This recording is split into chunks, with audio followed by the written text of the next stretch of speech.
በህይወታችን ላይፍ በጣም የከበደን ለምን እንደሆነ ታውቃላችሁ? ከፐርፐዛችን ጋር አላይን ባለማድረጋችን የእግዚአብሔር ሐሳብ ውስጥ ባለመግባታችን ነው። መጽሐፍ ቅዱስ ሲናገር ምሳሌ ምዕራፍ 3 ላይ መንገድህን ለእርሱ አሳውቅ እሱም ጎዳናን ያቀናልሃል ይላል።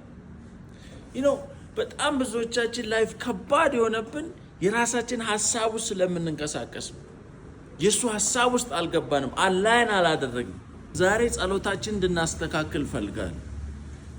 የኛን ፕላን የኛን ሐሳብ እንዲባርክልን ሳይሆን መጸለይ ያለብን ከዚህ በኋላ የእሱ ሐሳብ ውስጥ እንድንገባ። ምንድነው እግዚአብሔር ሆይ ያለ ሐሳብ በህይወቴ ምንድነው? ዓላማ በእኔ ህይወት ምንድነው ያንተ ዓላማ የሚለውን አውቀን የእሱ ዓላማ ውስጥ ለመግባት ነው መጸለይ ያለብን ከዚህ በኋላ። ያኔ የእሱ ሐሳብ ውስጥ ስንገባ ፒስ ይሰማናል፣ ክላሪቲ አለ፣ ኮንፊውዥን አይኖርም። ዛሬ በእሱ ዓላማ ውስጥ እንግባ። ይመቻችሁ።